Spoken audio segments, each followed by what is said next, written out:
안녕하십니까. 오늘 칼빈의 기독교 강요 제3권 그리스도의 은혜를 얻는 방도 제7장 그리스도의 은혜의 삶의 요체 자기를 부인함 네 번째 강의 시간입니다. 하나님과의 관계에 적용되는 자기 부인의 원리 8절서부터 칼빈이 말하는데, 주님의 뜻에 온전히 맡김. 자기 부인의 근본적인 면에 대해서 앞에서 하나님과의 관련해서 이미 말한 바 있으나 이에 대해서 좀 더 충분히 살펴보기로 하자. 먼저 성경은 가르치기를 현재 삶에서 평온과 평정을 찾기 위해서는 우리 자신과 우리가 가진 모든 소유를 주님의 처분에 내어 맡기며 마음의 열심을 주께 내어 놓아서 주께서 그 열심을 길들이시고 주장하시도록 하여야 한다. 이렇게 칼빈은 말합니다. 부귀와 명예를 따르고 권력을 탐하며 재물을 쌓고 사치와 영화를 누리는 그런 욕망, 또 온갖 자질구레한 것들을 모으는데 미친 것 같은 강한 그 욕심을 버려야 된다. 그렇게 말하고 있어요. 자기 부인 관련해서.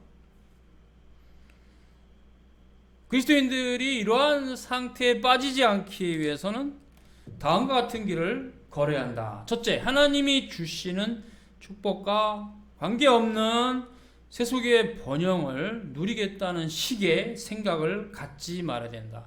동경도 하지 말라. 이렇게 가르칩니다. 오직 주님께서 주시는 복에 자신을 맡겨라. 그래야만 거기서 안정과 믿고 쉴 수 있는 안식을 얻을 수 있다. 이렇게 말합니다. 육신의 생각으로 명예와 부귀를 따를 때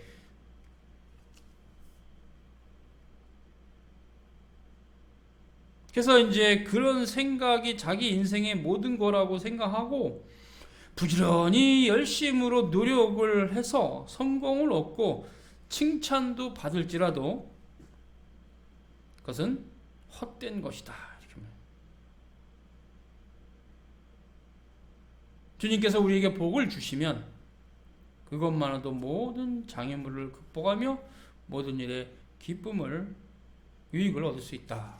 둘째로, 주님이 주시는 축복이 없이도 어느 정도는 명성과 부귀를 얻을 수 있을 수 있다. 그러나 악인들이 명예와 부귀를 누리며 떵떵거리며 사는 것은 멸망의 전주곡이다. 이렇게 칼빈은 말합니다. 하나님의 저주 아래 있는 사람들이다. 그들은 티끌만큼이라도 참된 복을 누릴 수 없다. 그러기 때문에 주님의 축복과 상관이 없는 것들은 무엇인지 불행한 결과를 초래한다. 나 자신을 불행하게 만들고 이웃을 불행하게 만든다.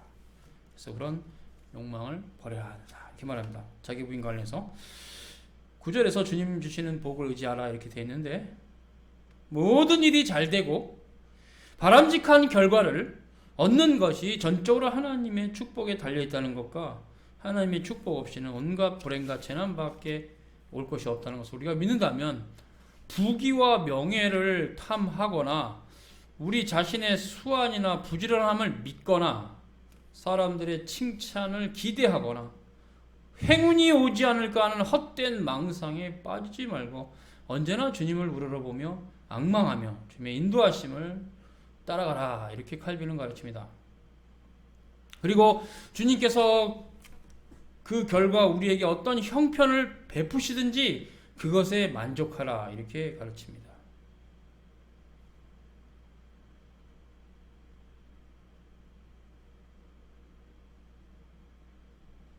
사기치고 강도짓하고 기타 악한 술수가 있는 사람이 어떻게 하나님의 축복을, 그분의 도움을 기대할 수 있는가?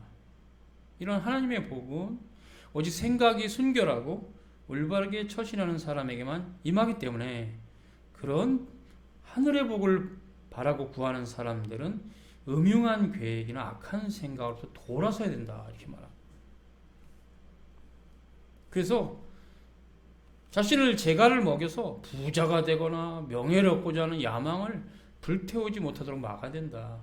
하나님의 말씀에 어긋나는 것은 무엇이든지 버리고 추구하지 말아야 된다. 그렇지 않으면 하나님의 저주를 선포하는 꼴이다. 이렇게 말하고 있어요. 마지막으로 우리가 바라는 만큼 일이 되지 않는다 할지라도 조급해지거나 우리 처지를 비관해서는 안 된다. 그런 일은 하나님을 이렇게 원망하는 것이 되고 하나님께 불평하는 것이 된다고 칼빈은 말합니다. 정리해서 말하면 하나님이 주시는 복을 의지하는 사람은 악한 짓을 하고라도 무언 것을 얻으려고 하는 욕심을 버린다. 이렇게 말합니다. 그런 것은 자기의 영혼에 무익한 것인 걸 알기 때문에 신실한 성도는, 참된 신자는, 그리고 혹시 무슨 일이 잘 결과적으로 되어도 자기의 공로나 자기의 노력함, 부지런함, 혹은 자기가 무슨 특별한 사람에서 행운이 있었다라는 탓으로 돌리지 않고 오직 모든 공로를 하나님께 돌린다. 하나님께서 그 일을 이루셨다고 믿는 거죠.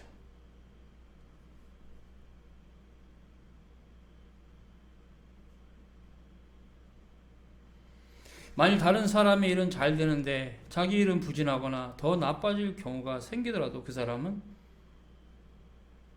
일이 상당한 성공을 했을 때에도 불구하고 자기가 바라는 만큼 되지 않다고 해서 불경한 사람보다 오히려 더 마음이 평안하고 안정되다. 그렇죠? 그렇죠? 예. 상당히 성공했는데 자기 기준에는 미치지 못했어. 또 불평해요. 불경한 사람이라고 칼빈은 말합니다. 이런 사람은 안정감이 없죠. 안정감도 없고.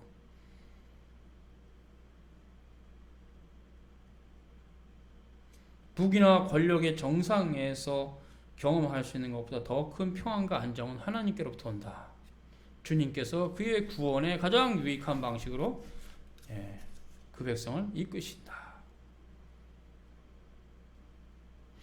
시편 13편 1절과 2절 131편입니다. 1절과 2절 여호와여 내 마음이 교만하지 아니하고 내 눈이 오만하지 아니하며 내가 큰 일과 감당하지 못할 놀라운 일을 하려고 힘쓰지 아니하나이다. 실로 내가 내 영혼으로 고요하고 평온하게 하기를 젖된 아이가 그 어머니 품에 있음 같게 하였나니 내 영혼이 젖된 아이와 같도다. 그러니까 그리스도 안에서의 평강을 누렸던 다윗의 신앙의 고백입니다.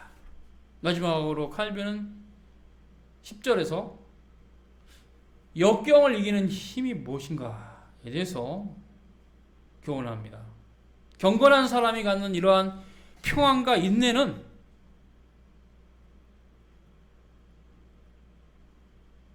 이 세상의 삶에서 당할 수 있는 모든 일에 그런 평안과 인내가 있다. 이렇게 말해요.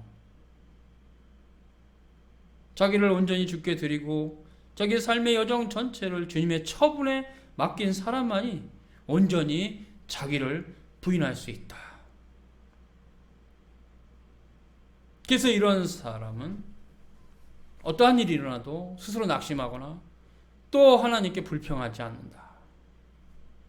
우리의 삶에 얼마나 많은 사건들이 벌어지는 것을 생각해 보면 알 수가 있다는 거죠. 질병도 끊임없이 우리를 공격해 오고 극심한 전염병에 공포가 있고 전쟁의 위험도 느껴요. 그리고 기후변화로 우박과 서리가 1년 동안 애써 일궈놓은 것을 다 빼앗아 가기도 하고 기근이 들어서 궁핍할 수도 있죠. 또 집이 불타는 사람도 있고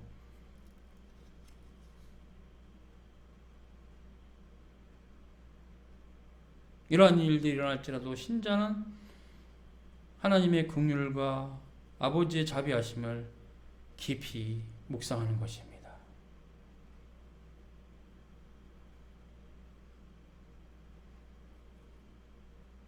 그런 상황에서도 하나님의 은혜를 사모하는 것이죠.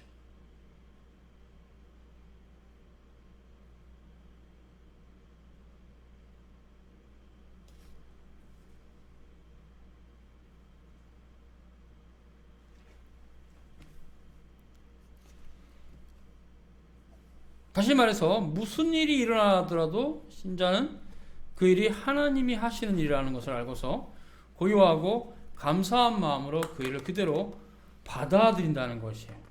자기 자신과 자신이 가진 모든 것을 하나님의 처분에 맡긴다는 것이죠.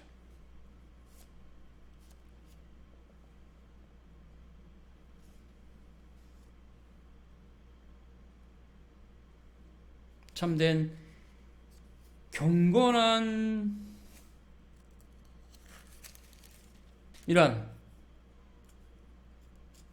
하나님의 손에 자신의 모든 삶을 맡기는 것입니다.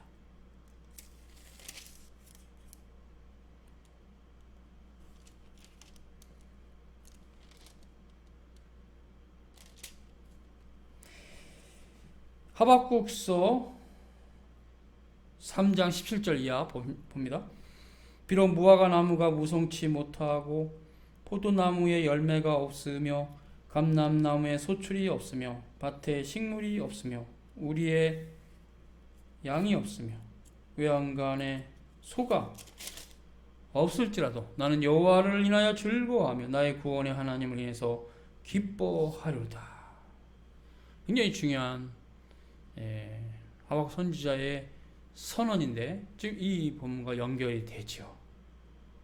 주 여호와는 나의 힘이시라 나의 발을 사슴과 같게 하사 나로 나의 높은 곳에 다니게 하시리로다. 이 노래는 영장에서 내 수금에 맞췄다. 이렇게 이제 하박국의 노래하고 마치는 이 본문의 의미가 연결될 수 있습니다. 오늘은 여기까지. 수고했습니다.